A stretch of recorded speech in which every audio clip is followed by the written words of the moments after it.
Bonjour à toutes et à tous, on est de retour après un petit temps d'arrêt sur le podcast Football Club avec Mathieu pour la partie 2 de son interview. On s'était arrêté la dernière fois à l'épopée qui l'avait amené jusqu'au barrage de la Ligue Europa. Pour resituer un peu le débat, donc Mathieu, tu nous disais que c'était un sentiment complètement différent d'intégrer du coup les barrages et le niveau européen. Est-ce que tu peux nous recentrer un peu le sujet, les émotions de ce Heu, parcours? ouais, bah, surtout que j'étais pas forcément dans un club destiné à jouer régulièrement ce genre de compétition, et pour cause, on avait fini, milieu de tableau du championnat, 5e sur 10 et on s'est malgré tout retrouvé à disputer les phases finales d'Europa League, et en fait, ça a été par un concours de circonstances. Hem, C'était un peu un concours de circonstances. On avait fini 5e. Le FC Bâle avait gagné le championnat, mais ils avaient aussi gagné la Coupe de Suisse. Et du coup, en fait, ça... il y a mon fils à côté. Allez, dis bonjour après, tu vas? Allez, Salut! allez, va voir maman. Elle va te mettre dans les seins. Et du coup, on s'est retrouvé à être qualifié pour les phases finales de Ligue Europa, mais on a dû passer 3 tours de... Lucas, va voir maman, s'il te plaît. Allez, on a dû passer 3 tours de qualification. Donc c'est pas chose aisée. On a dû aller en Géorgie dans un premier temps, dans une phase aller-retour. Donc on les a reçus à la maison. On a passé ce step géorgien, mais tu commences déjà à faire des déplacements dans l'Europe en soi, et c'est déjà des super souvenirs. On s'est disait qu'on allait prendre match après match, et puis au final, bah, tu vois que tu peux rivaliser en fait. Tu vois, tu arrives à rivaliser dans ton championnat, mais là, tu arrives à rivaliser contre des équipes européennes. Et puis c'est pas la même atmosphère comme on disait depuis le début, tu sens un enjeu, tu sens une pression supplémentaire, un poids sur les épaules. Tu vois toutes les bannières un peu Europa League, etc. Tu vois que la sécurité est renforcée. Et là, je te parle que de phase de barrage qualification. Donc on passe les Géorgiens, après on va en Suède, on passe c'était Göteborg, je crois, donc on les affronte aller-retour, ça passe. Et après, c'est match de play-off. Donc c'est celui qui gagne, il passe, et l'autre, il reste à la maison. Et là, c'est Partizan de Belgrade. Bon, Partizan de bon petit Belgrade, donc déplacement. bon petit déplacement. Ils sont assez connus, je pense, pour leur ambiance assez chaude dans leur stade, leur grand stade, mais assez vétuste. Et, euh, et je me souviens, pour avoir senti un peu plus d'atmosphère Partizan de Belgrade là-bas, en tout cas chez eux, je faisais partie du groupe, mais j'étais le 19e en fait. J'ai regardé le match dans les tribunes. Et on était dans une loge enfin une loge, vraiment, c'était une cabane, tu vois? Mais justement, tu pouvais, alors j'étais dans les vestiaires avant match et tout, j'étais à l'hôtel, j'ai fait le déplacement en car. Et ouais, je te parlais de CRS, de police et tout, mais franchement, derrière notre car, entre devant et derrière notre car, il devait y avoir 50 motos, tu vois? Moitié de voitures, c'était incroyable. Tu arrives autour du stade, c'est déjà blindé de fumigènes, alors que les fumigènes dans les stades européens, d'habitude, ils commençaient un peu à être interdits, mais chez eux, je pense que les interdictions, ils les filtrent un petit peu, tu vois? C'est eux qui décident de ce qui est C'est eux qui interdit. décident, je pense. Puis voilà, une ambiance super chaude dans les tribunes et tout. Donc voilà, puis on arrive à passer ce tour-là. Donc là arrive la cour des grands, entre guillemets, et puis je te parle encore une fois que d'Europa League. Euh, j'ai jamais eu la chance de connaître la Ligue des Champions, mais ça doit être encore quelque chose de plus. Donc voilà, arrivé en Europa League, et on a notre phase de groupe, et là c'est que du bonus en fait. Tu vois, c'est que du bonus. Dans la poule, on avait le plus gros Dynamo de Kiev. Dynamo de Kiev, où il y avait, pour les connaisseurs et les moins jeunes d'entre nous, il y avait Younes Belhanda, Quand il, qui a joué à Montpellier, champion de quand il France avec part de Montpellier. Montpellier après être Ouais, champion de France. Younes Belhanda. Il y avait Yarmolenko, l'Ukrainien, la vedette ukrainienne là, de ces dernières années. Mm, mm. Il y avait Miguel Veloso, le milieu portugais, international portugais, et j'en passe. il y avait Austria de Vienne, les Autrichiens, et on avait le Racing Club de Genk, les Belges, où il y avait encore Koulibaly, là, tu sais, le défenseur. Ouais, avant qu'ils Donc, partent à Naples. ouais, c'est ça. Donc voilà, des petites équipes bien sympas où tu te dis, tu vois, quand tu es un supporter, que t'es pas footballeur professionnel, que tu regardes ces matchs à la télé, qui jouent contre le PSG ou quoi que ce soit, tu dis, bah c'est bon, c'est le genre d'équipe à qui t'en mets 5 et puis basta. Mais en fait, quand tu joues contre eux, tu te rends compte que c'est costaud, quoi. Et que c'est vraiment facile de juger derrière sa télé. Je me souviens de ma première rentrée à Kiev. Donc on va à Kiev, Dynamo de Kiev, grand stade. C'était des stades qui avaient été construits tout neufs pour l'Euro 2016. Et déjà, tu sens la qualité des infrastructures, c'est encore autre chose. C'est grand, c'est moderne, il y a du confort. Euh, et là, tu te dis, t'es dans un bain, t'es déjà pris par l'atmosphère, en fait, tu vois. Et je commence le match sur le banc, je rentre à 2-0. J'ai dû rentrer à la 75e à 2-0, ça c'est une anecdote qui m'a vraiment marqué. Je rentre à 2-0, corner pour nous. Et moi, je suis à la retombée du ballon, tu sais, le genre de mec qui va pas trop au duel, qui attend à l'arc de cercle que le ballon revienne. Et si tu peux caler un petit enroulé dans la foulée, c'est parfait, tu vois. Et le corner, le ballon, il est contré. Le ballon, il monte, il monte, il monte. Et puis avec le contre, il a un gros effet sur lui-même. Et le terrain était, tu sais, bien arrosé, il fuse bien. Ouais, Le ballon, il redescend. Moi, j'avais déjà tout vu avant de faire, en fait, tu vois. Tu te projettes déjà, tu t'imagines le contrôle orienté, boum, la frappe et c'est parti. Le ballon, il descend, contrôle, contrôle orienté extérieur du pied. Sauf qu'avec l'effet et le terrain qui fuse, le ballon, au lieu de rester à genre 1 mètre de moi pour déclencher derrière, il part à 3 mètres le ballon. Et là, il y a Younes Belhanda qui arrive, boum, coup d'épaule, je tombe par terre. Et là, enfin, je regarde le reste de l'action, je suis encore au sol. Il remonte le ballon, passe sur le côté, passe en retrait, plat du pied, but 3-0. Le ballon, il est rentré dans les cages que je m'étais même pas relevé encore. ouais, Et c'est là que je me suis complètement. dit, ça va trop vite. Ça va trop vite, c'est un autre football et faut être prêt. Franchement, faut être prêt. Et je m'étais senti, à ce moment-là, je m'étais senti comme un enfant de 10 ans qui joue avec des adultes, tu vois. Ah bon, après, le match continue et tu oublies ça, tu fais abstraction et tu rivalises, tu vois. Mais dans un premier temps, quand c'était première rentrée, mon perso, j'avais pris une frappe, tu vois. Ouais, J'avais mais pris une frappe. c'est De des moments l'intensité. qui restent un Ouais, petit peu suspendus, je pense aussi, où tu es limite ouais, spectateur de ton c'est propre, clair, c'est de ta clair. propre vie, quoi. C'est clair, déjà avant de rentrer, tu dis, enfin, t'es là sur le banc, tu regardes l'intensité du match, tu dis, putain, ça va être potentiellement ma première entrée en Coupe d'Europe. Tu commences un peu à te mettre un peu la pression tout seul, la pression de l'événement, parce que ça reste un événement. Tu as le recul de dire que tu jamais vécu un moment aussi haut que celui-là dans ta carrière. Et tu t'imposes toi-même cette pression et ce challenge de si je veux perdurer dans ce métier et gravir les échelons, il faut que je sois présent et que j'arrive à résister à ces moments-là, en fait, tu vois. Donc, bon, après, tu rentres, tu as forcément cette première, un peu comme ton premier match en pro quand tu rentres, cette appréhension, l'impression d'être petit. Et puis après 5-10 minutes, et puis après ça passe et tu te prends au jeu, tu vois. Mais cet événement du corner, là, ça m'avait marqué. Par la puissance et l'intensité, et le gabarit des mecs, je me suis dit, putain, ouais, c'est vrai que ça demande du boulot, quoi. Franchement, ça Ouais. demande du boulot pour arriver à ce niveau-là. Mais il y a surtout aussi, et tu vois, on en parlait aussi un peu en off, heu, il y a surtout cet aspect que derrière notre télé, on voit pas, Mm. ou que les gens ne voient pas quand tu pas joué, quand tu connais pas. Hem, la pression mentale qu'un joueur de foot il a, à différents moments de sa vie ou durant tout le temps, de sa carrière, qui est pas du tout, mise en avant en fait.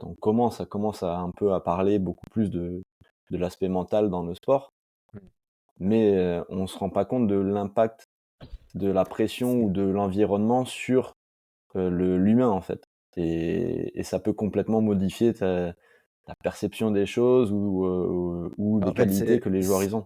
c'est ce qui conditionne ta performance. j'ai envie de te dire. Le talent, si on en est là, c'est qu'on en a tous. On est tous des bons joueurs, mais en fait, ce qui va faire la différence à un moment donné, au-delà du travail, ça va être ta faculté à appréhender les choses, à passer outre, la pression, heu, l'événement, la critique et cetera. Et en fait, voilà, on a toujours, coutume de dire que tu as les jambes qui tremblent quand tu as la pression, tu vois? Tu perds un peu tes moyens et tout ça parce que tu es pris par l'enjeu. Heu, d'autres exemples où, ben, voilà, tu joues pas beaucoup, tu te remets à jouer et tu sais que, beh, il te reste tu pas 10 000 opportunités de montrer ta valeur. Donc consciemment, tu sais très bien que c'est maintenant qu'il faut montrer.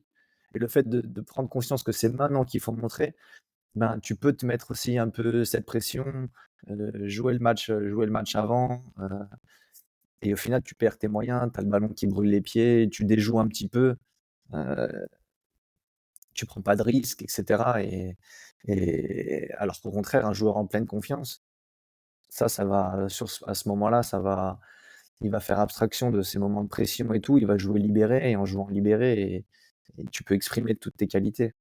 Mais vraiment, moi, ce qui m'a marqué dans ma carrière, c'est cet aspect mental-là. C'est pour ça qu'aujourd'hui, il y a de plus en plus de préparateurs mentaux dans les clubs, dans les effectifs. C'est que c'est un aspect primordial et que si tu sais pas l'apprivoiser, à un moment donné, ça vient empiéter sur tes qualités et ta faculté à exprimer vraiment tout ton potentiel, sur le terrain.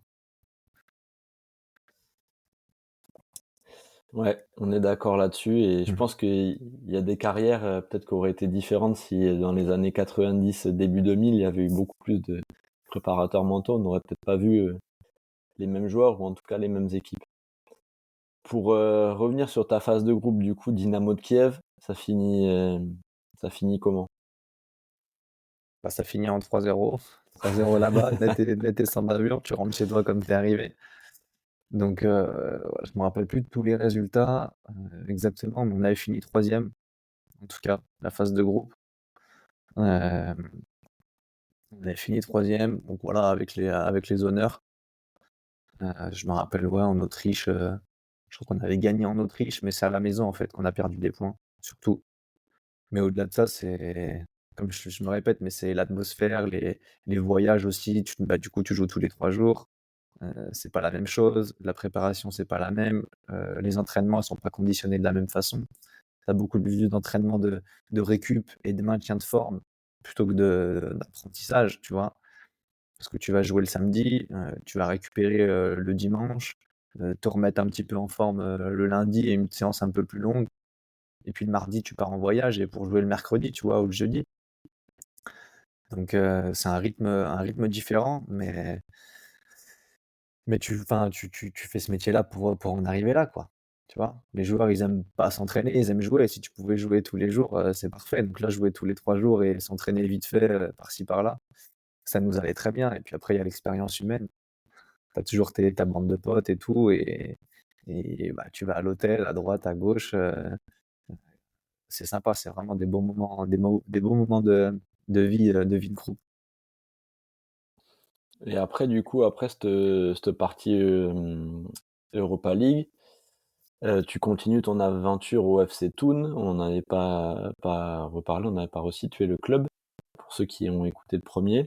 Mais du coup, comment ça se passe la suite, de l'Europe? Est-ce que vous pêchez un peu en championnat? Est-ce que ça vous restez dans une dynamique qui est cohérente ou comment ça se passe? J'ai plus de gros souvenirs, mais je me souviens plus qu'on ait été, monstrueux non plus. Forcément, ça prend de l'énergie, c'est évident. Heu, faudrait revoir, combien on a fini, en championnat, cette année-là. Mais si j'ai pas le souvenir, c'est qu'on n'a pas été non plus extraordinaire. On a beau se dire en début de saison que l'Europa League, pour un club comme nous, c'est du bonus et que la priorité, ça reste le championnat. Nous, en tant que joueurs, C'est OK, tu bien impossible ça, content, ça mais existe ouais, pas. nous, l'Europa League, on pense qu'à ça, en fait. Donc le match important pour nous de la semaine, ça va être celui de l'Europa League et celui du week-end, ça va être la routine, j'ai envie de te dire.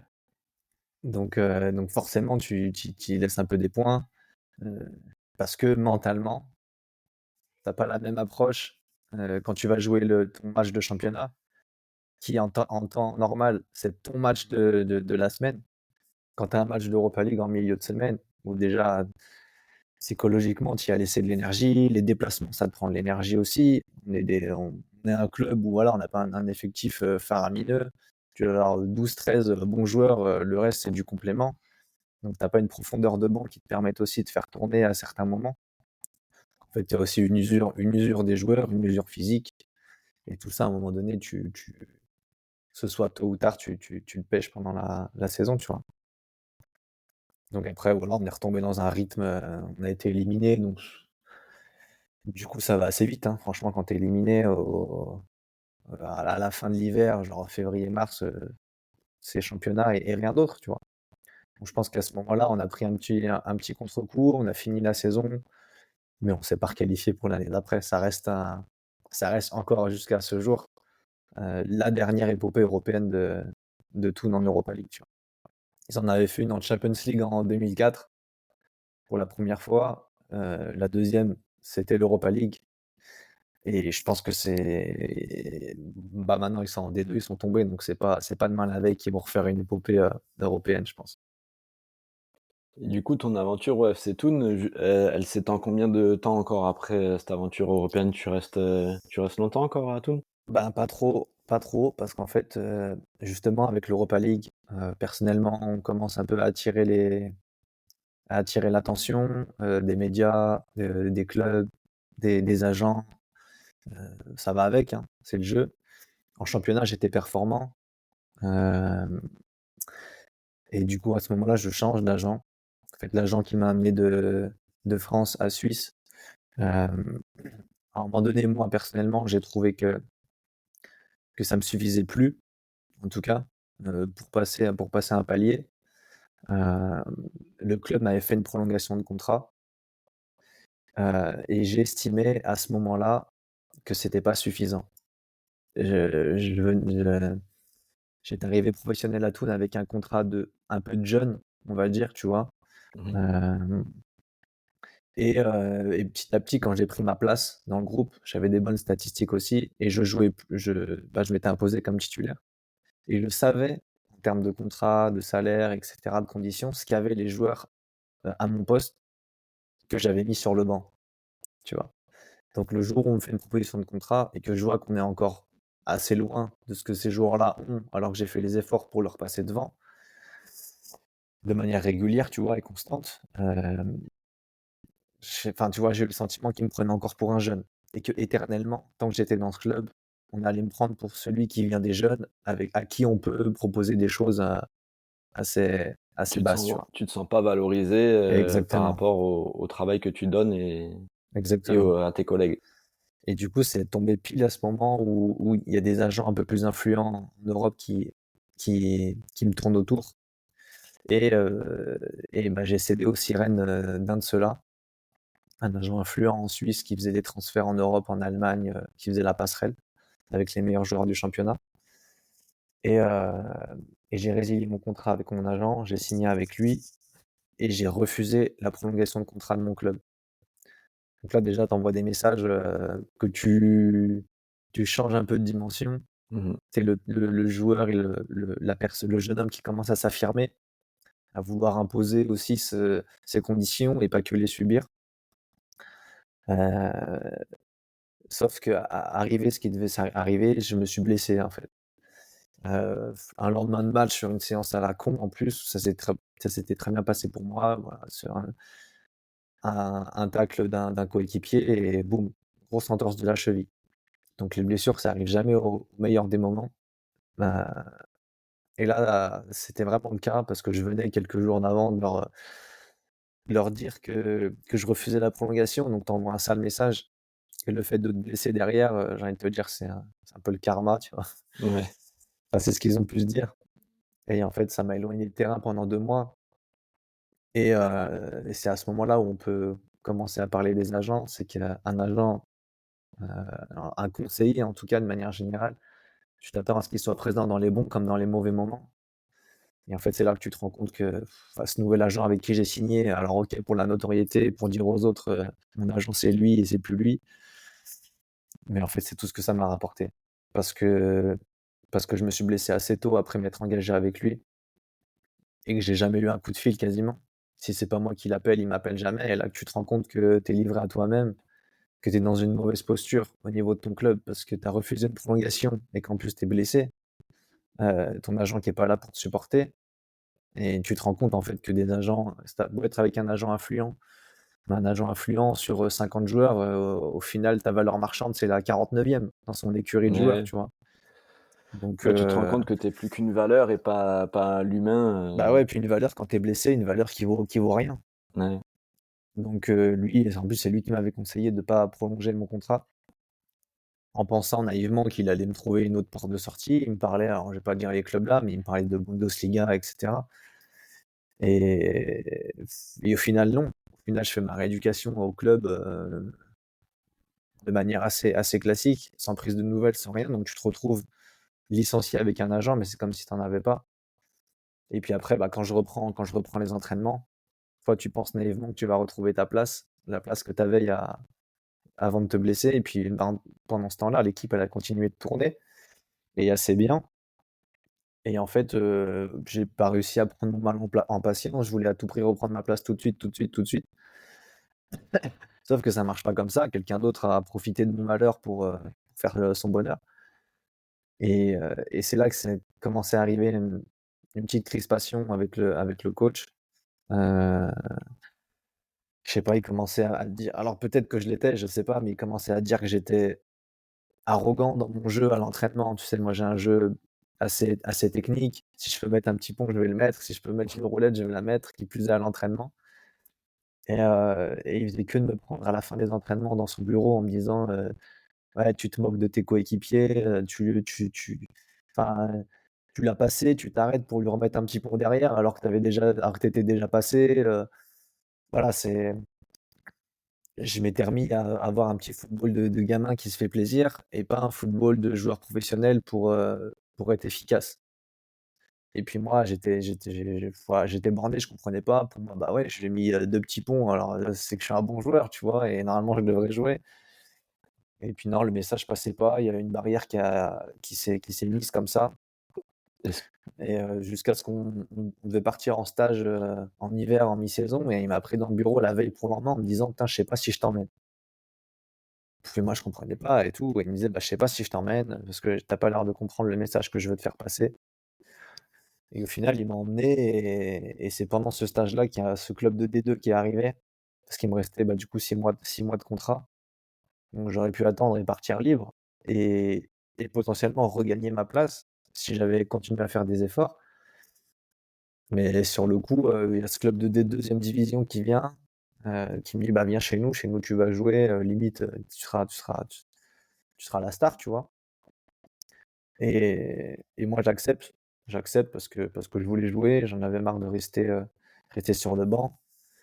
Mais ah, c'est toujours plus tard que tu as les regrets. Tu te dis: «Putain, tu es dans un club de D1, heu, tu pouvais encore avec, force de travail, regagner du temps de jeu, du coup potentiellement re-signer une nouvelle prolongation, ou alors attirer un nouveau club».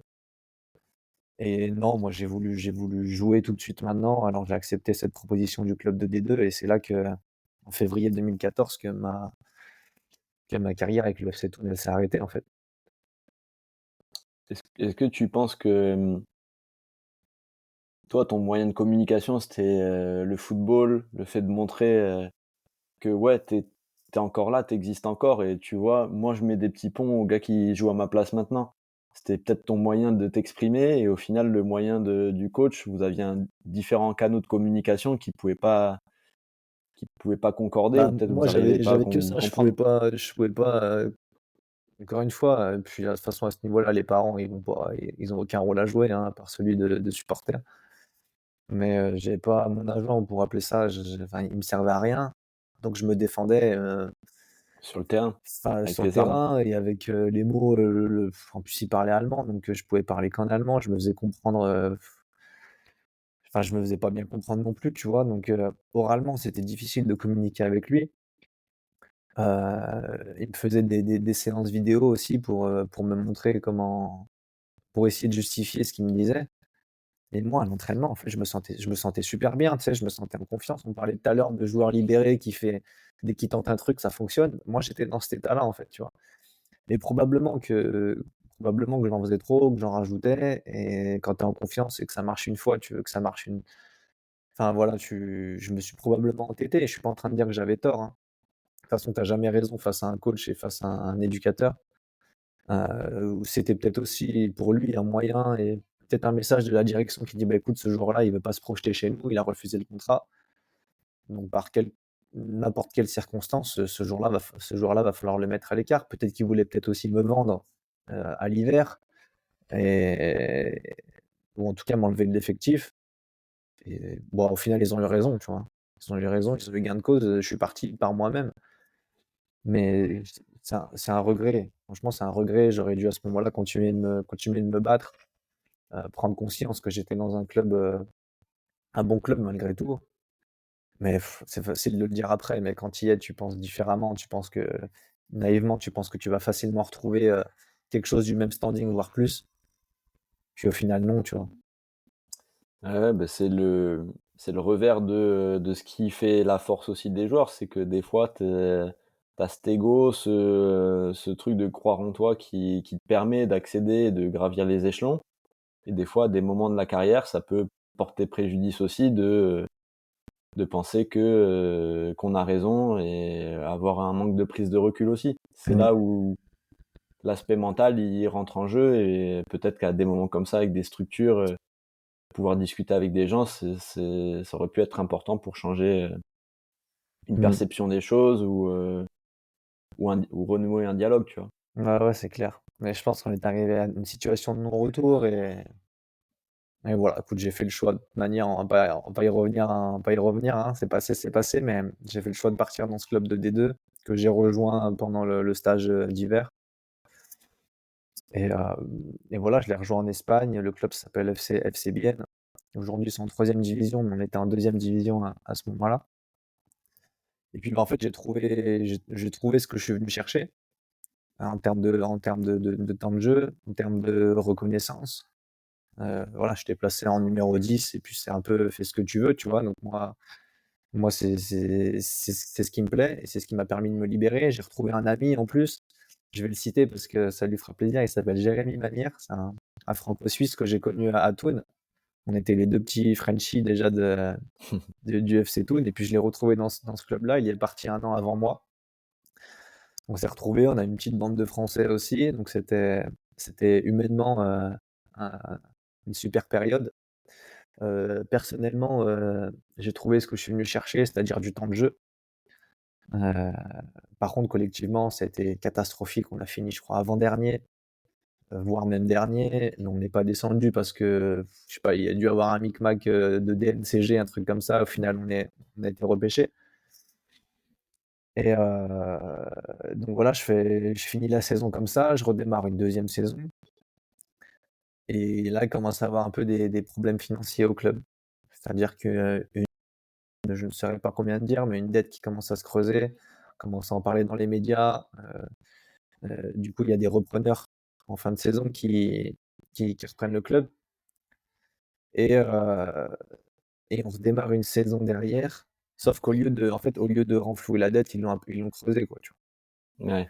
Ils l'ont creusée donc le club s'est retrouvé en cinquième division, rétrogradé. Donc bah, toi, tu te retrouves, sans contrat, sans club. J'avais un logement du club. Donc ce logement, ils l'ont vendu ou je sais pas ce qu'ils en ont fait, mais en tout cas, Ouais, tout j'ai disparaît dû d'un le coup. rendre. Tout disparaît d'un coup. Moi, j'avais déjà ma femme avec moi à l'époque. On s'est mariés très tôt, donc dès Toul, elle était avec moi. En fait, du jour au lendemain, leur saison qui a déjà démarré, tu te retrouves à rentrer en France, chez mes parents. Bah, là, tu te dis: «Bah, on fait quoi?» tu vois? Qu'est-ce qu'on fait? Heu, la saison, enfin, en tout cas, la pré-saison avait déjà bien démarré, en France. Et tu te dis, enfin, il y a plus beaucoup de place en fait pour toi. Sachant que dès le début, heu, l'offre est beaucoup moins importante que la demande il y a beaucoup plus de joueurs que de clubs disponibles. Donc si tu arrives en plus, après la mêlée, c'est pas comme si j'arrivais du Real Madrid aussi, tu vois? J'arrivais d'un club de Ouais, D2, que personne connaît, et moi je voulais me réimplanter en France, essayer de trouver une porte, en Ligue 2. Donc là, je me mets avec un autre agent, un agent français. Heu, je m'entraîne avec Rodez qui était en National 2 à l'époque, et pour garder la forme. Heu et puis là, il y a un agent qui m'appelle, Pierre Ducrot, il s'appelle, tu sais, l'ancien joueur du PSG. ah oui, Je sais l'ancien pas joueur si du tu connais? PSG. Je connais très bien. Et il m'envoie faire un essai avec le Clermont Foot. Tu vois, avec le Clermont Foot, il m'appelle le vendredi, j'étais à Rodez, et il me dit: «Est-ce que tu peux être demain, je sais plus, à Villefranche, dans la région lyonnaise, match amical contre Villefranche avec Clermont». Et voilà, la coach, c'était Corinne Diacre, Mmh. la celle qui est maintenant, elle est plus sélectionneur de l'équipe de France féminine, mais elle l'a été. Ouais. Et il me dit: «Voilà, je te schématise le truc». Elle cherche un 6 devant la défense, ultra costaud, tu vois? Qui ratisse les ballons, et c'est pas du tout mon profil. Il m'a dit: «Je le sais, c'est pas du tout ton profil. Vas-y, joue comme tu sais faire, et moi, de mon côté, je vais lui faire comprendre que c'est plus un joueur comme toi dont elle a besoin pour fluidifier le jeu, plutôt qu'un mec qui va encore, faire du kick and rush», tu vois? Ouais. Et au final, j'arrive, franchement, je fais, je ne sais combien d'heures de route, pour aller jusqu'à Villefranche. Et puis j'arrive à 1 heure et demie avant le match, boum, on joue. On gagne 3-0 contre Villefranche. Je joue au milieu, je joue 1 heure, ça se passe super bien. Franchement super bien. Il y a même mes parents dans les tribunes qui avaient fait le déplacement, ça se passe super bien. On me sort à l'heure de jeu, donc je me dis: «Je sais pas, est-ce que c'est bon signe? Est-ce qu'en mode, c'est bon signe, on en a assez vu, hop, on arrête?» Ou est-ce que, bah, on en a assez vu, mais C'est pas négativement, ce tu que je vois? cherche, ouais. Ouais, voilà. Sauf que moi, je m'étais super bien senti. Et en plus, à la fin du match, mes parents, ils me disaient: «Tu sais, dans ces clubs-là, tu as toujours des petits cops, qui te suivent, quoi qu'il arrive, n'importe où». Ouais. Ils me disaient: «On était devant ce cop-là», et puis les gens, ils disaient: «Putain, mais ce numéro 6, c'est qui? Il faut le prendre et tout, machin». Mes parents qui me disent: «Putain, mais on t'a jamais vu aussi bien jouer». Donc toi, ça te conforte, en fait, dans ton truc, et là, tu te dis: «Ça y est, c'est fait, je vais jouer en Ligue 2 en France, je vais pouvoir débuter une nouvelle carrière, me faire une image, dans mon pays». Sauf que le lendemain, pour l'anecdote, je me réveille après ma femme. Il me restait encore 2 jours d'entraînement, elle m'avait pris pour 3 jours. Donc 1 match et 2 entraînements. Puis je me réveille le matin, je sais pas, elle parle pas trop et tout, et elle me dit: «Bah tiens, le journal». Je regarde le journal et je vois que la coach après le match, elle a dit, hein, genre: «C'est un très bon joueur, mais c'est pas le profil que je recherche». Putain. Donc tu vois, ascenseur émotionnel, tu te dis, tu passes Ouais. de tout à rien. Écoute, après je me dis: «Écoute, il me reste encore 2 entraînements». Je vais essayer de faire le nécessaire pour, je me suis dit: «Je vais essayer d'être un peu plus dans l'impact, d'être le profil qu'elle recherche un peu plus à la base». Et puis, ça se passe très bien l'entraînement. On a la chance de refaire une opposition en interne, donc je me dis: «Vas-y, je vais mettre des brins», tu vois? Et puis essayer d'être un peu plus dur, tout en gardant ma qualité de meneur de jeu. Et puis ça c'est pas passé pour autant, tu vois? Je vois qu'après je vais dans le vestiaire, je me douche et tout, personne vient me chercher, personne discute avec moi. Puis j'avais des affaires du club, et j'ai tapé dans le bureau de la gauche, je dis: «Bah, j'ai les affaires, j'en fais quoi?» «Bah, laisse-les moi». Puis on a parlé 30 secondes. Elle m'a dit: «Ouais, tu es un très bon joueur, technique», enfin ce qu'on me dit habituellement, tu sais, Ouais. «Techniquement au-dessus de la moyenne, tu mérites de trouver un club, et je suis persuadé que tu vas en trouver un, mais moi des profils comme toi, j'en ai déjà assez, et je suis plus dans l'optique de m'en séparer que d'en rajouter un autre». Donc écoute, ça s'est pas fait. Entre temps, juste après ça, j'ai des propositions de contrat, notamment en Bulgarie, tu vois? Ouais. Un agent qui m'appelle, il m'envoie un contrat. Il me dit: «Voilà, il m'envoie pas un contrat, il m'envoie un billet d'avion». Il me dit: «Écoute, j'ai ce club-là qui te veut». On était pareil un vendredi. Il me dit: «Quand est-ce que tu peux être à Sofia?» Sofia, capitale, de Bulgarie. Il me dit: «Est-ce que tu peux être à Sofia lundi?» On était vendredi, j'étais à la maison avec ma femme. Je dis: «Bah, je sais pas, t'as pas un contrat à m'envoyer, quelque chose?» Tu sais, lui, il te sort comme ça, des conditions comme ça. Il me dit: «Ouais, tu vas gagner tant, appartement, machin», mais il dit ça comme ça, tu sais. Il me dit: «Bah, envoie-moi quelque chose que je peux lire». Sachant que dans ces pays-là, quand tu te renseignes, alors ça peut être des bons championnats de relance, où tu peux te refaire un peu une image, et après enchaîner sur d'autres pays. Ou alors c'est le cauchemar. Ou alors c'est Donc le ça cauchemar, peut tu être pas limite, payé, c'est ils disent ça. qu'ils vont te mettre un appartement, au final tu vas être en colocation avec, 10 joueurs, heu ou alors le président, on voit qu'ils prennent tes passeports, tu vois des trucs des fois sans dessus dessous sur Ça peut Internet. limite être le bourbier où tu as un billet d'avion, Exactement, mais le coach, il sait même pas que tu es là, quoi. Il sait même pas que tu existes. exactement, exactement. Ou c'est pas, voilà, c'est le directeur sportif qui te veut parce que t'es français pour l'image, machin, mais le coach sait même pas qui t'es. Et, euh, et puis, en limite, tout seul, j'y serais allé. Tu vois, j'avais plus rien à perdre, tout seul, j'y vais. Mais là, encore, comme je te disais, j'étais avec ma femme déjà. Je voulais pas l'emmener dans un potentiel bourbier. Et en plus, l'agent, Pierre Ducrot, il m'avait dit, mais dans ces pays-là, les conditions étaient pas mauvaises, tu vois, mais c'était pas non plus, j'allais pas être riche, hein. Et lui, dans ces pays-là, il faut y aller pour gagner temps. Sinon, ça sert à rien, il n'y a aucun intérêt. Et vu qu'il m'avait amené déjà à Clermont, je lui ai fait confiance. Je me suis dit, il m'a déjà montré du concret, il va me trouver quelque chose. Donc je refuse et au final, j'attends. Et puis un jour, c'était le club, un jour, c'était le club. Et puis j'attends, j'attends, j'attends. Et puis tu arrives au mois de fin septembre, et puis bah, tu es encore en train d'attendre en fait. Mmh. Et là arrive le moment où bah, l'agent il me dit bah, non, c'est un peu serré, il va falloir attendre le mercato d'hiver. Sauf que attendre le mercato d'hiver, encore avec ma femme à la maison, chez mes parents, à 26 ans, moyen, tu vois. Et là où j'ai peut-être fait une erreur de passionné, c'est que j'ai voulu continuer de jouer au foot. Et cet agent avait le contact d'un président de National 3, à la fin de CFA2 à cette époque sur Rouen, club qui s'appelle Wassel.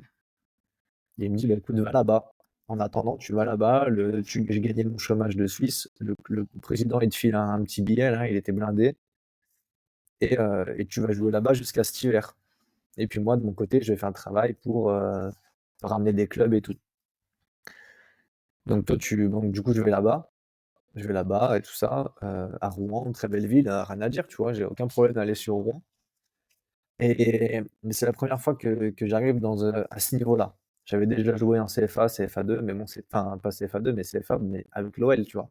Ouais, Puis avec l'OL, quand tu joues à ce niveau-là, t'écrases tout le monde. Techniquement, t'es au-dessus. C'est pas la même chose, t'as pas la même vision de ce qu'est réellement ces niveaux-là, tu vois. Et puis quand t'es dans ces niveaux-là avec un club amateur, bah, c'est autre chose. Et moi, naïvement, je pensais que j'allais là-bas, que j'allais être au-dessus, et que j'allais retrouver un club facilement derrière, un club pro. Sauf que déjà, hiérarchiquement, enfin contractuellement, ils te reclassent amateur. Pour jouer, tu es obligé d'être reclassé amateur. Il n'y a pas de professionnel à ce niveau-là. Donc je suis reclassé amateur, j'ai plus l'étiquette de joueur professionnel. Et puis, ben, tu te retrouves à jouer avec des joueurs qui sont moins bons, avec des infrastructures qui sont moins bonnes, avec des terrains qui sont catastrophiques, qui commencent à être catastrophiques parce que j'ai commencé en octobre. Et puis, petit à petit, tu te rends compte que bah, c'est pas évident de sortir du lot dans ces conditions, quoi. T'as beau être un bon joueur, bah, c'est là que la notion de sport collectif, elle entre en jeu, en fait. C'est un sport collectif et tu as besoin des autres pour être performant et pour être mis en avant. On dit toujours, en tant qu'éducateur, l'individu ressort à travers le collectif. Bah, là, on était dedans, en fait. On était dedans, donc voilà, j'arrive à faire quelques belles phases de jeu, à montrer que malgré tout, j'ai pas vécu ce que j'ai vécu pour rien. Euh, j'ai des bonnes capacités, mais de là à ce que tous les clubs viennent taper à la porte, on en était loin, tu vois. ouais. Donc je travaille, enfin voilà, je finis jusqu'à cet hiver, jusqu'à l'hiver, et j'ai toujours eu en parallèle cette envie d'aller aux États-Unis. Ça faisait un moment que je suis en contact avec un agent, mais c'était jamais le bon moment. Tu sais, là-bas, c'est des championnats décalés. Ils jouent sur des années civiles et non pas sur de juin à juin. Et puis là, c'est arrivé le bon moment. Donc en février, je pars aux États-Unis. Je pars tout seul. Je pars tout seul. Donc ma femme reste sur Rouen. Moi, je pars tout seul. Euh, je fais deux, trois essais.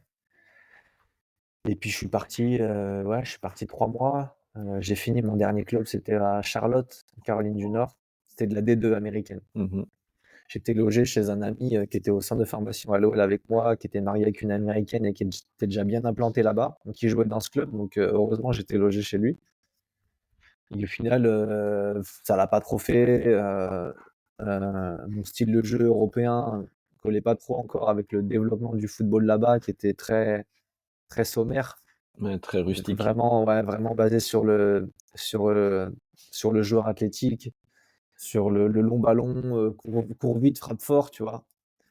Et toi, dès que tu voulais, avec ton jeu un peu d'européen, combiner le petit 1-2, la passe un peu cachée, en fait, il y a que moi qui comprenais ce jeu, en fait. Les autres, tu leur faisais une petite passe, cachée, un peu de truc un peu subtil et tout pour casser des lignes et ils comprenaient pas. Donc en fait, non pas que l'intention n'était pas bonne, mais en fait, tu passais un peu pour le mec qui perd tous les ballons parce que, il y avait personne qui était réceptif, en fait, à la passe, Ouais, tu c'était vois? pas développé comme aujourd'hui, maintenant, quand on regarde la Ouais, MLS avec beaucoup de joueurs internationaux. ils ont pas la même, vision, compréhension du jeu, vision du jeu, voilà, il y avait un peu un décalage à ce niveau-là. Donc, écoute, je suis rentré chez moi, en fin de saison régulière, c'était en mois de mai. En fait, je suis retourné, dans mon logement sur Rouen au mois de mai, mais j'avais toujours ma licence au club de Wassel, et j'ai fini la saison avec eux. Il restait 3 matchs. J'ai fini la saison et le dernier match, alors que je m'étais déjà engagé avec Bayonne, pendant que j'étais aux États-Unis, j'ai su rebondir. Je me suis mis en relation avec le nouveau coach de Bayonne, heu et ils me prennent, tu vois? Sans essai, sans rien. Ils me fait confiance et tout, ils me prennent et moi, je finis la saison avec Wassel et dernier match, je me fais les croisés, tu vois? Sur un truc à la con, je saute à la tête, je retombe et j'ai dû tomber sur une motte, une connerie, et tac et mon genou, il part. Sur le coup, j'ai senti un truc, mais c'est pas genre je me tenais de hurler de douleur et tout. Je Ouais, sens un truc, il s'est passé quelque chose bizarre. Il reste 5 minutes, je prends pas de risque, je sors, je vais me doucher, je rentre chez moi en voiture, tu vois? Il y a pas eu de pompiers, il y a pas eu ouais, d'alerte, monumentale. Heu et puis on s'était déjà projeté à partir dans le sud-ouest, donc sur Bayonne avec ma femme et je me suis dit: «Bah, avant de partir en vacances et tout, je vais aller faire quand même une radio, hein». Je vais aller aux urgences, tu vois? Je vais aux urgences, je fais une radio, enfin une radio IRM et puis, alors, peut-être que je pense que la légende dit vrai, c'est que quand tu vas aux urgences, les médecins, c'est pas forcément la Champions League, tu vois? Et ils me disent: «Non, vous avez peut-être une petite entorse, interne du genou, mais le ligament croisé, enfin il va bien», tu vois? Ils me disent qu'il va bien. Donc OK et moi vu que j'avais pas de grosses douleurs, j'avais pas de raison de m'inquiéter plus que ça. Je fais confiance à la médecine, pas de problème et puis on part en vacances pendant l'été. J'avais comme chaque été un petit programme, d'intersaison à faire et puis, bah, moi je fais mon programme, je fais du vélo, à la plage, je fais des pas chassés, des machins, des trucs, enfin des rotations qu'un genou avec le ligament croisé pété, tu es pas censé faire en fait, tu vois? ouais.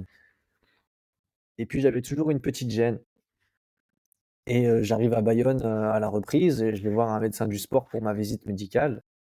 Je lui apporte quand même mon IRM et je lui fais part de mes impressions et tout, de mon inquiétude. Puis il regarde mon scanner, il me touche un peu le genou, il me dit: «Écoute, je sais pas que je veux te faire peur, mais je crois que tu as les croisés».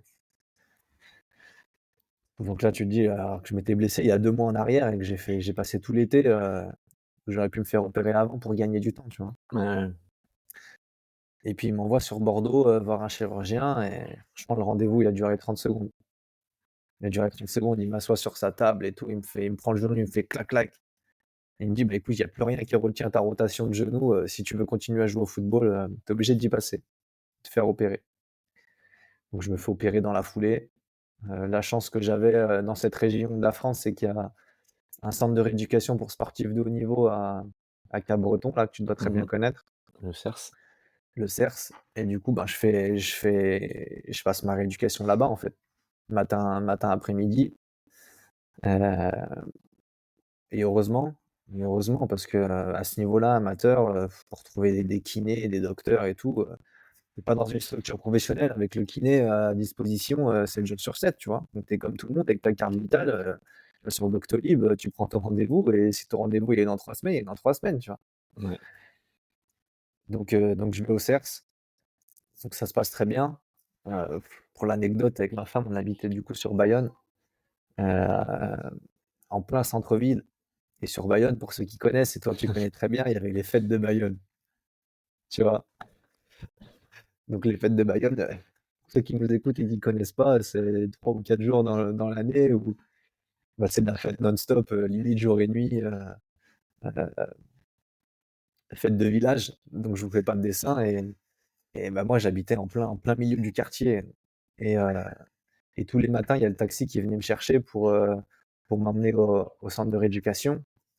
Mais je devais bien faire 100 à 200 mètres en plein centre-ville avec mes béquilles pour me rendre au taxi. Et c'est compliqué pendant les fêtes de Et Bayonne. puis pendant les fêtes de Bayonne, et ben ouais, t'es là avec tes béquilles, les gens ils sont bourrés, ils t'arrêtent tous les 10 mètres. Oh là là, lui il allait croiser, machin, et tu racontes ta vie à tous les gens. Ton genou il attend de gonfler 15 fois tellement tu piétines, et c'est pas bon à ce moment-là de piétiner dans ta rééducation. Donc voilà pour l'anecdote. Mais au bout de 7 mois, je refais mon premier match. Donc c'est assez tôt. Pour un croisé, on m'avait dit que ça en était 9 minimum. Je refais mon premier match au bout de 7 mois, donc je reprends en janvier avec Bayonne. Donc encore une fois, je reprends dans des conditions pas top. Au mois de janvier, il fait froid, les terrains gras et tout.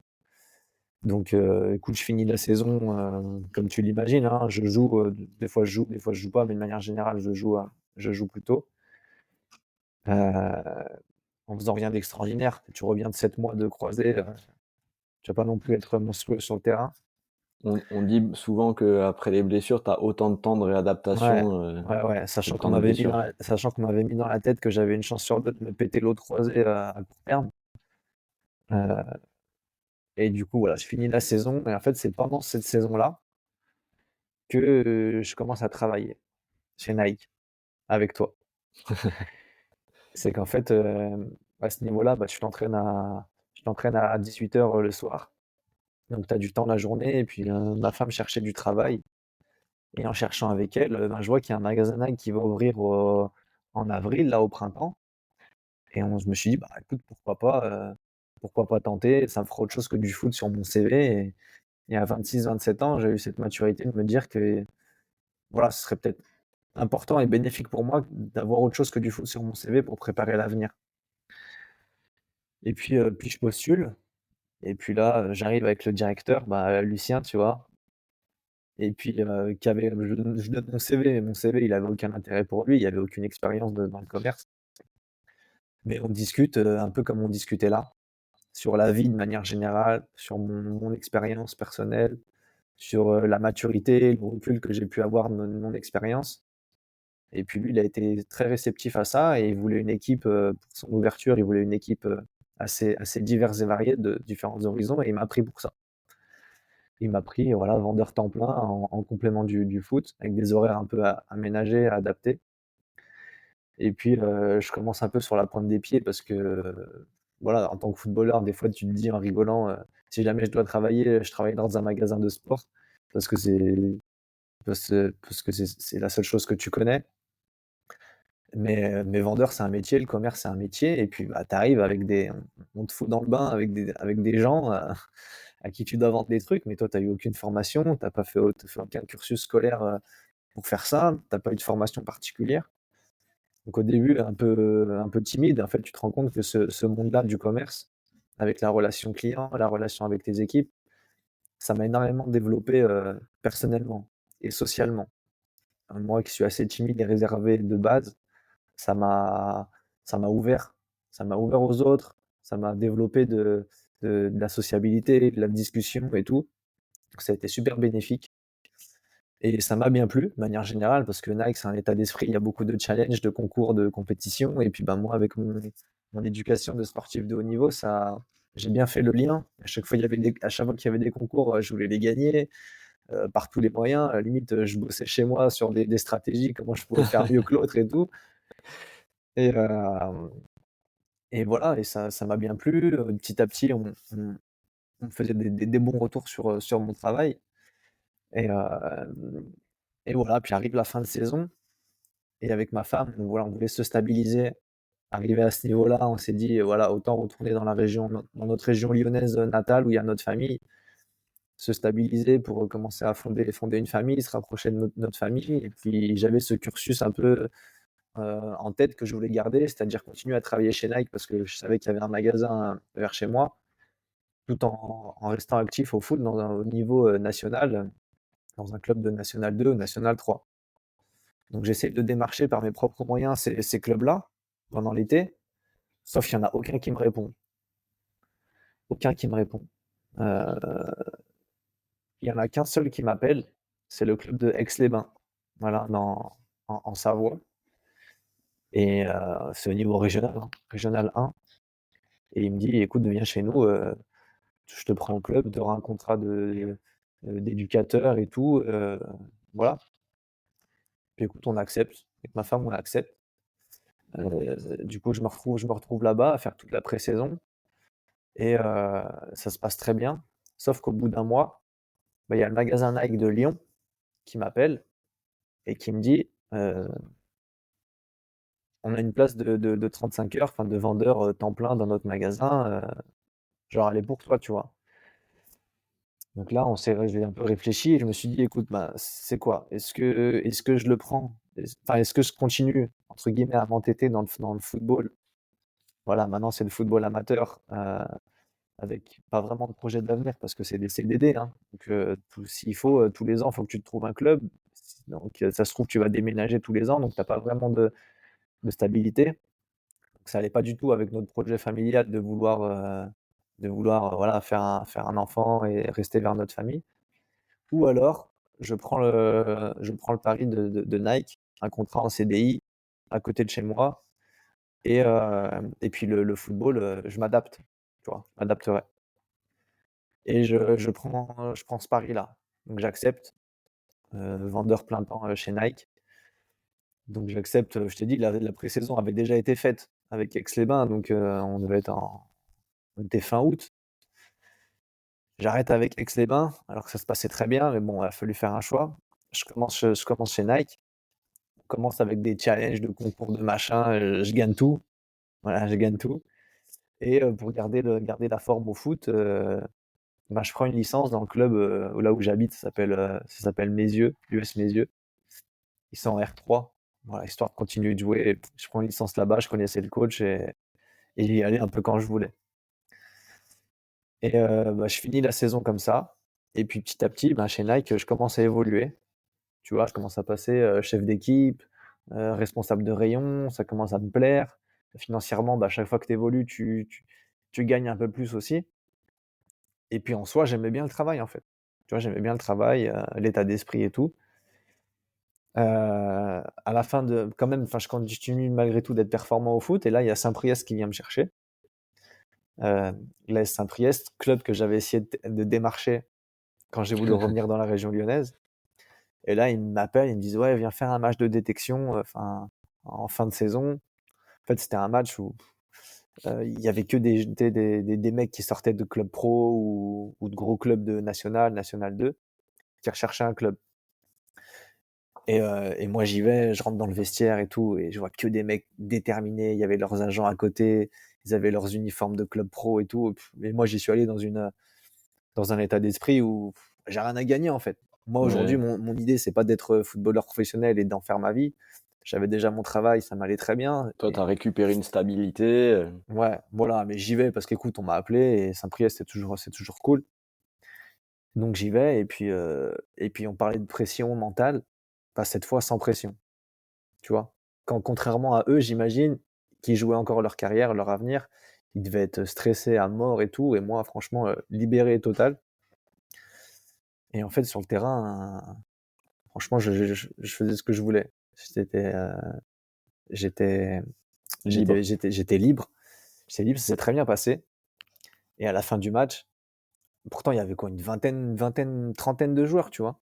Et à la fin du match, le directeur sportif, il rentre dans le vestiaire, il dit, «Bon, on fera un retour à vos agents, d'ici les prochains jours, voilà».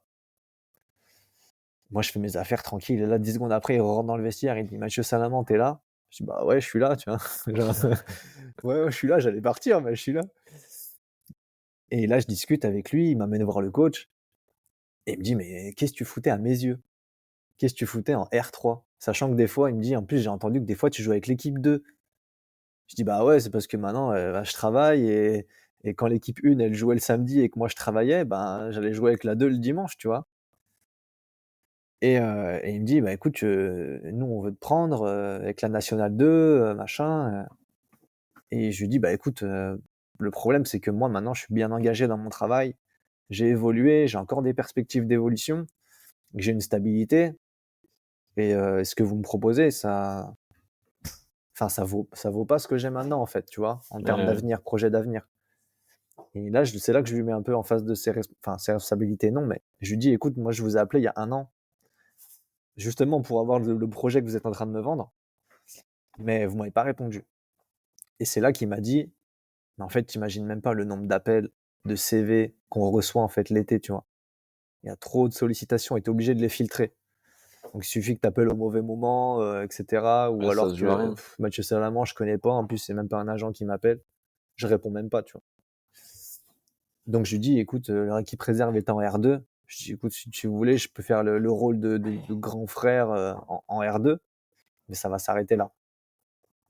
Donc voilà, je fais cette saison-là en R2 avec Saint-Priest. Je continue ma vie chez Nike. Et fin de saison, le projet OL Futsal arrive. Voilà. On va entamer la saison 2019-2020. Et là, j'ai mon ancien coach de l'OL quand j'étais en 14 ans à l'époque à l'académie. Ben, et ben c'est lui qui monte cette section. À l'époque, au club, il y avait Juninho, il y avait Caçapa, toute une petite secte un peu de Brésiliens. Donc, qui dit Brésil dit futsal. Et en fait, ils sont mis en accord pour monter ce projet-là. Et il y a eu l'accord du club et tout. Et en plus, je vois dans les médias, bah, je vois l'OL futsal. Enfin, l'OL va monter une section futsal. Je vois la photo du coach que j'ai eu, coach avec qui ça s'était super bien passé. J'étais son capitaine et tout.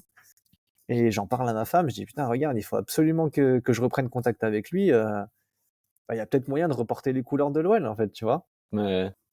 Et c'est une porte qui s'ouvrait à moi, enfin, inespérée, tu vois. Et, euh, et ma femme, à ce moment-là, elle travaillait, elle était secrétaire à à la piscine de mes yeux, vers la maison. Et comme par hasard, le lendemain où je vois cet article dans le journal, le soir, elle rentre, elle me dit, mais devine qui j'ai vu à la piscine. Et ben, ce coach-là. Elle me dit, il arrive au secrétariat, à la piscine et tout, il me tend sa carte de piscine, il me dit, bah, est-ce qu'on peut me refaire ma carte? Mon petit chat, il l'a grignoté, machin, tu vois? Je sais plus c'était quoi. Il l'a grign il l'a grignoté et il faut enfin ma carte, elle passe plus, en fait et là, elle voit le nom du gars et tout, bah, pour le citer, il s'appelle Joël Fréchet. Très connu dans la région lyonnaise, au club et tout, 20 ans de club, pour l'info, c'est le plus jeune joueur après Laurent Paganelli à avoir été, professionnel en France Ok. et et elle voit Joël Fréchet et tout et moi, je lui avais dit la veille, tu vois? Je lui avais donné son nom la veille. Et elle dit bah, vous connaissez pas mon mari? Et il dit bah il s'appelle comment? Il dit bah il s'appelle Mathieu Salaman. Et là elle m'a dit il avait un sac sur les épaules, il a laissé tomber son sac, il a dit mais Mathieu Salaman, incroyable. En plus je suis en train de monter une section futsal, je cherche à le joindre par tous les moyens et tout. Donc tu Incroyable. vois, ouais, incroyable. Et du coup il m'appelle et tout et je vais le voir à l'académie de l'OL et il me dit bah vas-y c'est parti. Je monte une section futsal. Voilà, il m'a pas vendu du rêve, hein. Il m'a dit on a les équipements et tout, mais c'est à nous de Ouais, faire le taf. tu pars de rien, quoi. Feuille Voilà, blanche. c'est à nous de faire le taf, feuille blanche. On démarre en district. Alors on a eu une dérogation pour commencer au meilleur niveau district, pour éviter de perdre du temps à démarrer tout en bas. Grâce à l'appui de l'OL. Ouais, probablement. Et puis écoute, voilà, je découvre un autre sport. J'étais pas forcément voué, j'avais pas forcément d'ambition de jouer au futsal, On avait fait mais quelques foot l'ambition, sur Bayonne, mais ouais, voilà, mais de me dire, putain, je vais avoir un pactage de l'OL avec les équipements et tout. Enfin, pour un mec qui a déjà connu ça et qui est de la ville, bah c'était top, tu vois. Et puis, on se fait un peu au jeu. Bon, le futsal, c'est un autre sport. C'est pas du football, c'est pas le même plaisir. En tout cas, sur le moment, c'était pas le même plaisir. Et je m'étais toujours dit, moi, je vais faire une saison pour le kiff. Et puis, en fin d'année, je retrouverai un club de 11. Mais on a fini champion. On a, je me suis dit, bon, je vais quand même pas arrêter sur une montée, tu vois, ce serait dommage. Donc, on monte au niveau régional, régional 2, année Covid, tu sais, les années 2020, là, année Covid. mmh. Donc, le championnat s'est arrêté. Donc il y a eu ni montée ni descente. Et l'année d'après, on redémarre avec la même poule, encore R2. Champion de R2. Donc écoute, encore une montée, je ne vais pas arrêter. R1.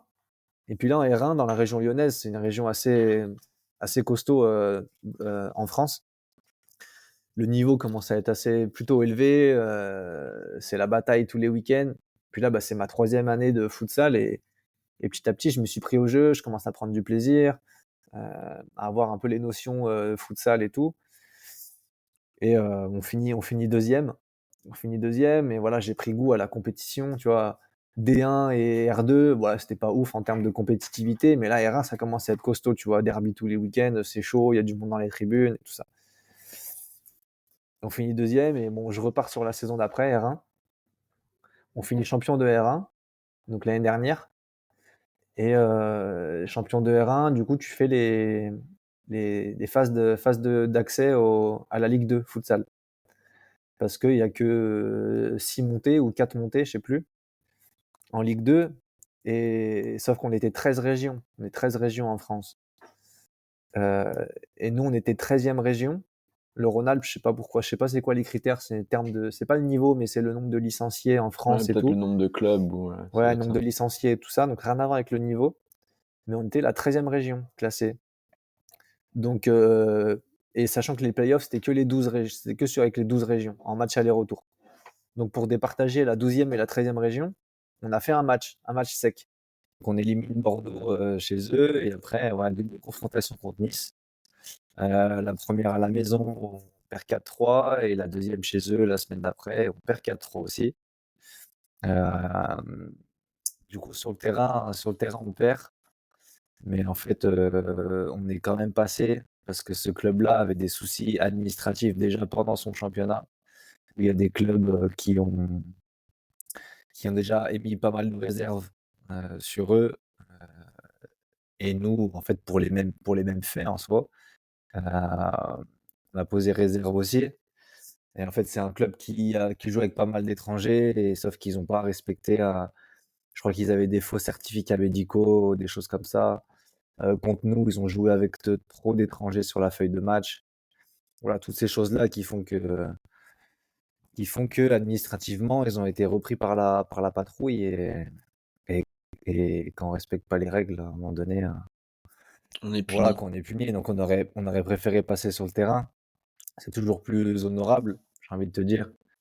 Mais voilà, ça fait partie du jeu et on est quand même récompensé de la très belle saison qu'on a fait, donc on est bien content. Ouais, c'est sûr, c'est plus valorisant de passer sur l'aspect sportif, Mmh. mais on va pas cracher sur la montée non plus. Ouais, ouais, c'est clair, c'est clair, c'est clair. En plus, j'allais te dire dans la région, en fait, nous, on est l'OL, on est le projet OL qui veut faire grimper le futsal, évoluer le futsal, la discipline, la médiatiser, si possible. Et en fait, c'est le but de tout le monde, de développer le futsal quand tu les entends parler. Et en fait, tu te rends compte que dans la région, on est la bête noire, que tout le monde veut nous abattre, que tu essayes de nous mettre des bâtons dans les roues dès que c'est possible. Et c'est un peu contradictoire, tu vois? C'est comme ça que je le ressens, c'est un peu contradictoire. C'est que le futsal déjà, ça, ça a une image pas ouf d'un sport de quartier. On essaie d'être là pour le valoriser, le mettre en avant.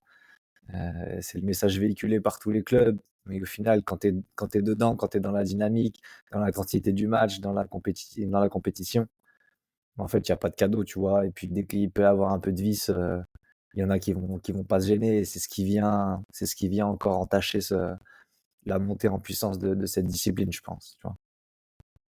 Ouais, tu ce côté où vous êtes là aussi pour promouvoir, Mmh. le futsal au global, donc aussi fournir cette médiatisation, aux clubs qui sont à côté de vous justement et ces clubs-là, ils en profitent pour vous mettre des bâtons dans les roues alors qu'ils seraient potentiellement aussi bénéficiaires d'une médiatisation du futsal au global. Ouais, exactement. Donc tu as un peu, ce double aspect, qui a du mal encore à coexister, on va dire. Après, c'est le jeu sur le terrain qui se battent, qui se déchirent. J'ai envie de te dire, c'est le jeu. On va pas nous dérouler le tapis rouge. Allez-y, mettez-en 10 et puis on rentre chez nous, tu vois?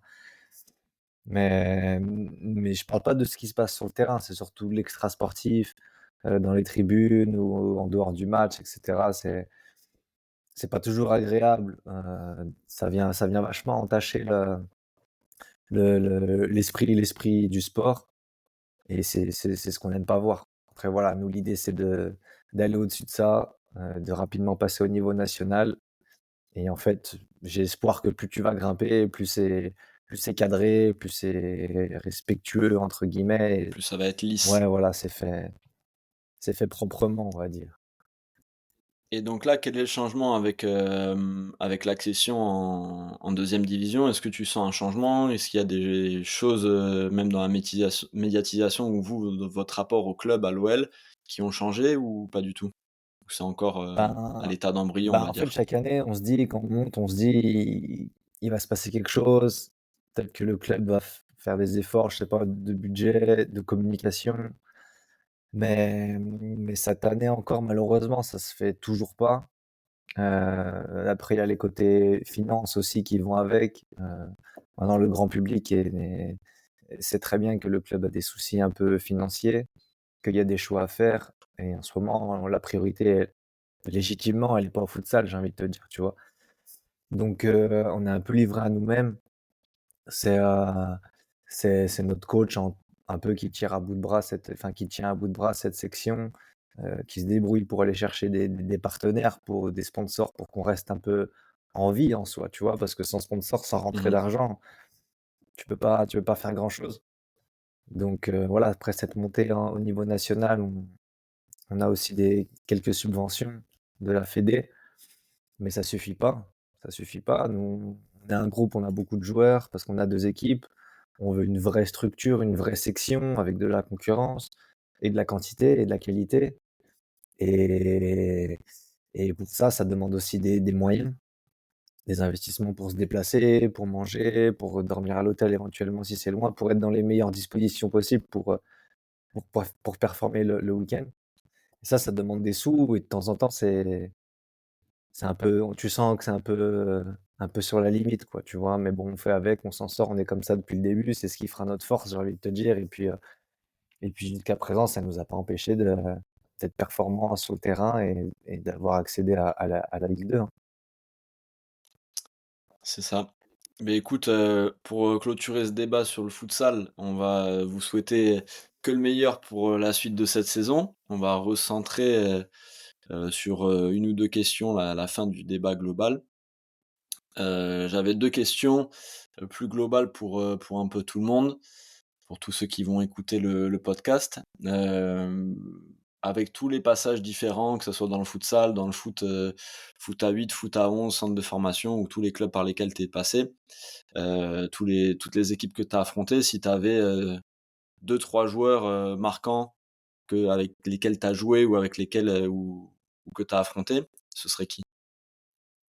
Hem, alors moi, comme je t'ai déjà dit, en fait, j'ai pas un joueur qui m'a, pouah, époustouflé, lui, c'est incroyable, genre, je me suis arrêté de jouer pour le regarder, tu vois? Après ça fait partie aussi d'un contexte. Quand j'étais en Suisse, j'ai fait partie de la période où c'était le grand FC Bâle qui battait Manchester United en Ligue des Champions et puis pour que ça parle aussi au grand public, c'était le FC Bâle où il y avait l'émergence d'un Mohamed Salah, Xherdan Shaqiri, de Granit Xhaka, de Mohamed Elneny pour ceux qui connaissent, qui est parti à Arsenal aussi. Pour les puristes, c'est les plus anciens d'entre nous qui ont connu, Alexander Frey, buteur de la Ligue 1 Ouais. avec le Stade Rennais. Mmh. Voilà, des joueurs comme ça. Après, il y en a d'autres qui sont pas trop connus du grand public, mais c'est ce rouleau compresseur du FC Bâle à ce moment-là qui était, très impressionnant et après, je t'ai parlé de l'anecdote du Dynamo de Kiev. C'est vrai que voir jouer des Younes Belhanda, Yarmolenko, la star ukrainienne, Miguel Veloso aussi, international portugais au milieu. Ça c'est costaud et quand tu es dans le rectangle vert, tu te rends compte de l'intensité du travail, qu'il faut pour arriver à ce niveau-là. Malgré que ce soit pas encore le plus haut niveau, mais ça reste déjà tu Tu vois la sens qu'il y marche a à suivre, quoi. il y a une Ouais, marche. tu vois la marche, ouais et le travail qu'il faut pour survivre à ce niveau-là surtout. Franchement, c'est à un moment donné, faut le dire, mais faut savoir survivre dans ce monde-là. C'est très sélectif. Il y a énormément de concurrence, énormément d'intensité, de pression, de stress, de gestion d'émotions, comme on en a parlé aussi et il faut savoir être fort. s'arrête fort et pas se laisser faire, quoi. Tu vois, pour rebondir là-dessus, une fois, par pur hasard, j'ai rencontré, Antoine Griezmann quand il était à la Real Mmh. Sociedad et ils avaient perdu, je crois que c'était, le week-end précédent, ils avaient perdu 4-1 contre le Barça, de Messi, enfin le grand, grand Barça. Il avait marqué le seul but de la Real. Du coup, on avait commencé à discuter. C'était à l'époque avec Carlos Vela, Mmh. et Lustondo et cetera, donc ils avaient une très bonne équipe et il me disait: «Mais c'est tu peux pas, c'est une autre galaxie». Donc tu te dis Antoine Griezmann à cette époque-là, c'était l'époque pour resituer, c'était l'époque où, il revient en équipe de France après les déboires avec, Ouais, les je espoirs, vois. après la fameuse soirée, Ouais, tu vois? Au moment où il explose, beh, justement, période, la saison après son but contre ouais. l'Olympique Lyonnais, donc où là, il est en feu et ce jour-là, on discute et il me raconte ça, quoi et moi, je suis sur le cul. Je me dis: «Ah ouais, même à ce niveau-là, ils sont choqués sur Mmh. le terrain et tu peux rien faire, quoi». Ouais. Il me disait: «Ça va trop vite, tu peux pas leur prendre le ballon, c'est impressionnant» et 3-4 ans après, le gars, il est 3e ballon d'or. Donc tu te dis, il y a vraiment ce choc sur le terrain et il y a la partie survie, il y a la partie aussi où est-ce que tu as les capacités de faire plus? Est-ce que tu peux passer le step ou est-ce que tu craques? Et honnêtement, c'est assez impressionnant, tout le monde, tu vois, peu importe les niveaux, ça se recoupe aussi beaucoup dans les discours donc Mmh. c'est super Bah, ouais, intéressant. en fait, le truc, c'est que le Barça, le Real, pour rester dans la Liga, eux, ils viennent piocher les meilleurs de chaque équipe, j'ai envie de te dire. Donc en fait, quand déjà toi tu es une équipe, assez classique, on va dire Real Sociedad, où tu as 1-2 très, très bons joueurs, bah, tu sais que l'année d'après ils sont ailleurs en fait. Donc ces clubs-là, ils restent avec leur noyau de bons joueurs, voilà. Et en fait, tous les top joueurs de chaque club, ils vont dans les meilleurs clubs qui ont déjà les meilleurs joueurs. Donc en fait, ça nourrit en fait, les meilleures équipes se nourrissent des meilleurs joueurs de chaque club et en fait, eux, ils grossissent comme ça en effet boule de neige et eux, plus eux, ils grossissent, plus les autres, enfin, tu vois, ils viennent piocher les meilleurs des autres, donc les autres, ils descendent et eux, ils grossissent, hop, hop et c'est comme ça qu'ils créent ce fossé et c'est pour ça que les moyennes équipes, elles se rendent compte que quand ils jouent contre les gros, contre le Real et le Barça, bah, le fossé, il est énorme et en plus de ça, Mmh, quand tu es un bon joueur et que tu joues avec les très bons joueurs, un Griezmann qui est un bon joueur qui est allé au Barça, bah, il est entouré des meilleurs et en fait, quand tu es entouré des meilleurs, si tu arrives à résister à tout ce qu'on a dit, cette pression et cetera et en fait, tu deviens meilleur naturellement. Tu es obligé de d'hausser ton niveau et après ça devient naturel, tu vois?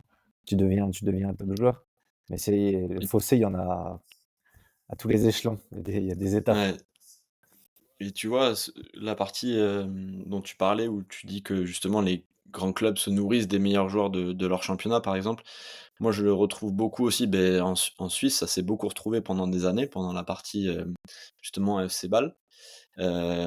Mais c'est surtout, moi, où c'est le plus choquant, je trouve que c'est en Allemagne, avec le Bayern. Ça se fait un peu moins maintenant, sur les quelques dernières années où ils ont un peu plus, internationalisé leur recrutement.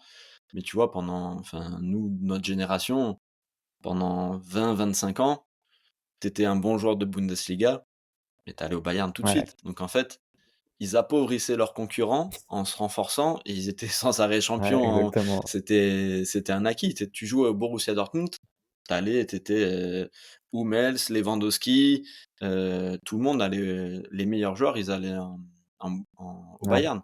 Alors que tu vois, par exemple, en France, quand tu étais à Lille, et cetera, tu allais à Lyon pendant un moment, mais après ça s'est quand même rarifié que tu vois, c'était, on va pas renforcer un de nos collègues, on va plutôt essayer de le vendre à l'étranger pour pas, ou sinon le prix, par exemple, on parle beaucoup de la taxe PSG, quoi. Quand il y a un en France, tu es un joueur, lyonnais ou tu es un joueur, lillois, par exemple, beh, à l'étranger, tu vas partir pour 15. Si tu dois partir en ouais, France au tu pars pour PSG, ça 50 sera quoi. Ouais, 25-30, c'est tu vois? clair. Donc on fait tout pour pas renforcer son copain à côté Ouais, après Et quand c'est le copain d'à côté qui t'offre les 10 millions de plus, ah oui, bah là, tant qu'à faire, tu vas. Mais ça, c'est toujours le jeu économique. Mais c'est vrai que dans ces championnats, ça s'est beaucoup, beaucoup retrouvé. Ça se tasse un peu. En tout cas, sur les top clubs, ils internationalisent beaucoup plus maintenant avec les joueurs, mais tu peux le retrouver, par exemple, le Borussia Dortmund reproduit un peu ce schéma maintenant, à aller chercher des joueurs, par exemple, là, ils ont récupéré Guirassy qui a fait une énorme saison, l'année dernière, donc c'est le jeu. Mais c'est vrai qu'il y a beaucoup ce schéma aussi dans certains championnats encore et forcément, la concurrence s'appauvrit et puis les clubs, ils ont besoin d'économies pour continuer à exister, heu, dans le foot actuel, donc c'est le jeu. mmh. On va terminer par, si tu avais justement, un message à donner à toutes les futures générations ou les générations, actuelles, hem, sur ton expérience, que ça soit dans le foot à 11, centre de formation ou le futsal, ce serait quoi ton message? Hem, Bah, de jamais rien lâcher. Voilà, faut savoir être persévérant, faut savoir être fort mentalement, faut savoir être résilient. Résilient, tout le monde ne connaît pas la définition, mais voilà, faut savoir faire le dos rond quand ça va pas. Hem et heu et en fait, le truc, c'est que tu as beau être un talent de ta génération à l'adolescence, ça veut pas forcément dire que c'est toi qui vas réussir. Tu vois? Parce que, comme on a dit, il y a plein d'étapes. À un moment donné, tu peux craquer à un certain moment. Tu peux avoir un entraîneur qui va, au final, qui va pas aimer ton type de jeu et qui va se baser sur un autre et vice versa. À un moment donné, tu pas forcément dans les clous dans ta génération, mais tu as rien lâché, tu as continué de travailler et à un moment donné, tu as été récompensé. Peut-être que tu as eu un retard aussi de croissance, tu as eu des blessures qui t'ont freiné, musculairement, tu as mis du temps à te faire. Donc voilà, faut pas se dire qu'à 15-16 ans, je suis là, ça va le faire ou je suis là, ça va pas le faire. Faut vraiment en continuer, faut rien lâcher. Le football, le sport de haut niveau, c'est mental, c'est dans la tête, beaucoup plus que dans les pieds. Si vous êtes à un certain niveau à un moment donné, si vous êtes en centre de formation, c'est que vous avez du talent, c'est indéniable. Ce qui fera la différence derrière, c'est être votre mentalité et votre faculté à à être fort mentalement. Voilà, c'est ça, c'est surtout ça. Donc, ne rien lâcher, persévérer. Si c'est pas pour aujourd'hui, ce sera pour demain. Voilà, il y a pas de fatalité. Heu, voilà, chaque jour est différent. C'est pas parce que vous jouez pas ce week-end-là que vous jouerez pas le prochain. Voilà, pas se prendre la tête. Faut pas oublier que vous jouez pour le plaisir avant tout. Pas oublier l'essentiel et après, tout arrive, tout arrive à maturité quand vous êtes prêt. Si ça doit arriver, ça arrivera. Si ça doit pas arriver, ça arrivera pas, mais faut pas avoir de regrets. OK. Mais merci beaucoup Mathieu, pour le message. J'espère que ça permettra à plein de joueurs de réaliser, leur plein potentiel, on va dire. En tout cas Mathieu, merci beaucoup pour ce double entretien. On se revoit très vite et comme on a dit, on te souhaite le meilleur dans ton travail, au sein de l'Olympique Lyonnais et pour la suite de la saison avec l'OL Futsal. On va suivre les résultats de près pour voir s'il y a une accession, un maintien à la fin de l'année.